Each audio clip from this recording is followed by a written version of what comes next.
Clarendon man snapped with murder charge after altercations leaving 56-year-old dead. A 31-year-old laborer of Santa Hills Pauline in Clarendon was charged with murder following an incident in his community on Tuesday, January 30. He is Alex Tomlinson.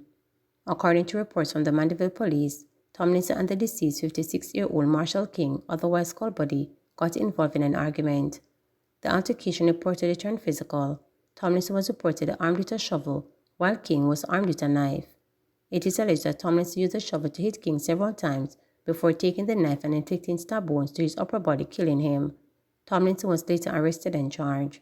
He is scheduled to appear in the Manchester Parish Court on Wednesday, February 7. Attorneys for a woman listed by police as person of interest in the murder of Melissa Silvero condemned defamatory portrayal of their client. The attorneys for a corporate-era woman have strongly condemned what is described as a defamatory portrayal of their client as a person of interest. This after police said they are seeking the public's assistance in locating the woman, as they believe she can assist with the investigation into the death of Melissa Silvero.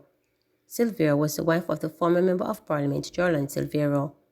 In a statement, the attorneys, among them Valvinita Robertson, said their client, whose identity has been erroneously released to the media, is not a person of interest, as confirmed by the police this week.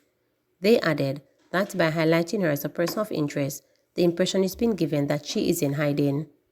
The attorneys say their client has faced undue intimidation as her name was thrust into the public sphere, creating unwarranted speculation on social media. They add that the unwarranted media attention has had a detrimental impact on their client's personal and professional life. The attorneys are calling on the authorities to rectify the situation immediately and ensure the protection of their client's constitutional rights and her reputation. They say they will pursue all available legal avenues to address what they call this injustice and seek appropriate redress for the damages caused by the unwarranted release of her name as a person of interest. Cop hunts suspect after construction worker shot in Manchester. Police have launched a search for a man following the shooting of a construction worker at Springground District in Manchester Thursday morning. The suspect reportedly fled after the incident and has not been seen since, the police stated. Information reaching reporters are that both men had a dispute on Thursday. Reports were that around 7:45 a.m. on Friday, the now injured man was approached by the suspect. He was shot in the left thigh and taken to hospital for treatment. Police said efforts to locate the suspect have proven futile but are ongoing. Man charged for murder of paralegal Sandra Risden. A St. Andrew mechanic has been charged by the police for the shooting death of paralegal Sandra Risden on Washington Boulevard. 30-year-old O.J. Russell, otherwise called Jerry Stunts, have been charged with murder, assault at common law, possession of a prohibited weapon, and unauthorized possession of ammunition. He is scheduled to appear before the Kingston and St. Andrew Parish Court on Tuesday, February 13. Risden, 63, was gunned down in her car while making her way to work on the morning of Thursday, January 18. Reports from the Constant Spring Police are that about 7:05 a.m., Risden was driving along the roadway when Russell and another man drove up on a motorcycle and opened gunfire, killing her. An off-duty police officer pursued the hitman, and Russell pointed a firearm at him before escaping in the area, according to the police. Russell was later arrested. He was subsequently charged after he was pointed out as the man who shot the woman. Woman charged with the murder of 8-year-old Daniel Rowe to return to court on March 14. 30-year-old dental assistant Keody Satwell, who is charged with the murder of 8-year-old Daniel Rowe, is to return to court on March 14. When she appeared in the Home Circuit Court, the prosecution said that the case file was incomplete. Rowe, who was a second-grade student at Brayton Primary and Infant School in Portmore, St. Catherine, was abducted on June 8 last year from school. The child was later found with her throat slashed on Roosevelt Avenue in East Kingston. She was taken to the Bustamante Hospital for Children, where she died 2 days later. Investigations by the police led to Coyote being charged with the murder of the child. Father of man arrested last week for goat theft held in Prida larceny bus. 1 week after the 22-year-old man was arrested and charged for Prida larceny, police say they caught his 46-year-old father and 2 other men with more than 600 pounds of stolen carrots and Irish. Deputy Superintendent of Police Colin Johnson who is in charge of operation for Manchester, told reporters that the 46-year-old man was held as a driver of the motor car transporting the corn provision on Thursday in Kingsland near Mandeville.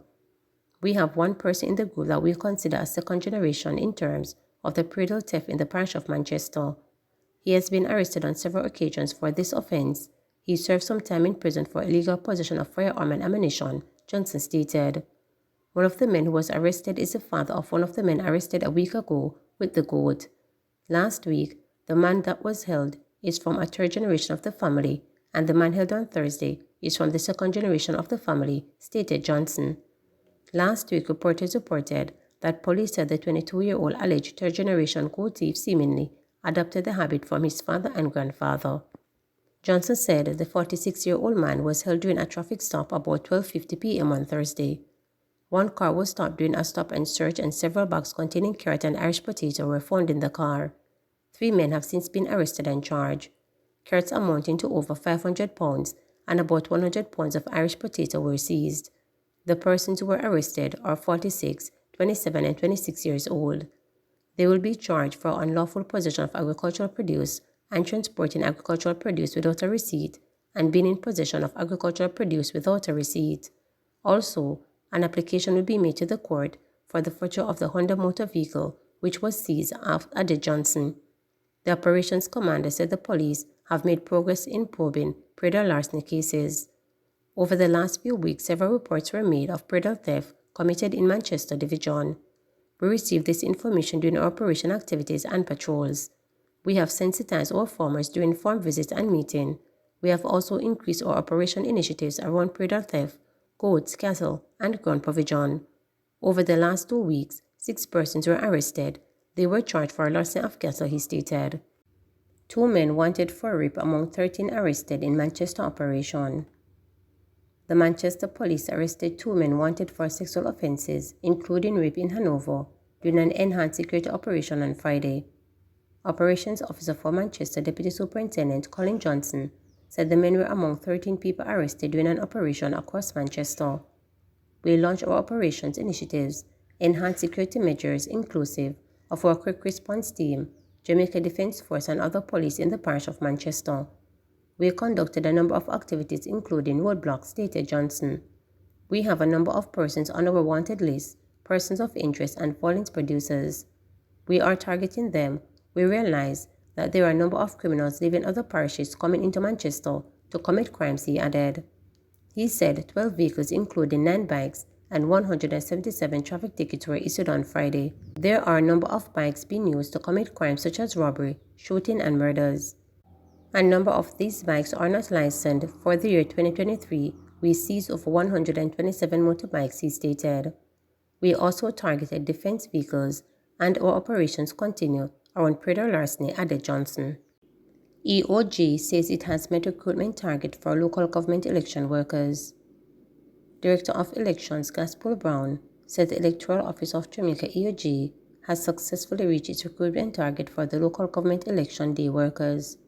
The update follows a recent report from the EOG that it was still recruiting workers to meet its election day target.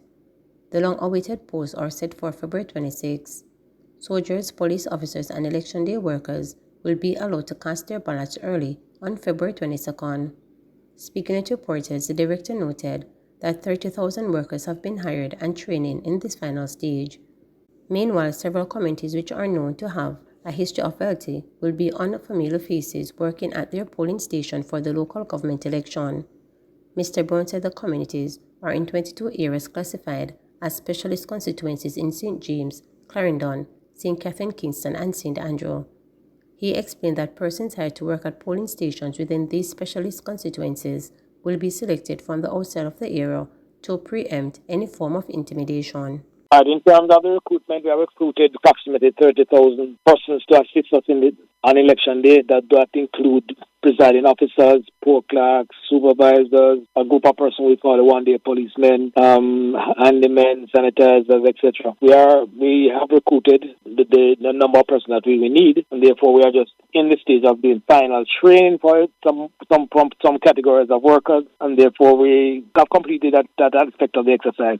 On election day, we'll be treating roughly 22 constituencies as specialist constituencies. In those constituencies, the workers that will be used as presiding officers and supervisors will be taken from outside the constituencies, and we are treating those constituencies as specialists in the sense that we give them their history in terms of volatility and intimidation in order to prevent that. We have a decision was taken from way back when in terms of bringing the workers from outside of the constituency to man the polling station on election day.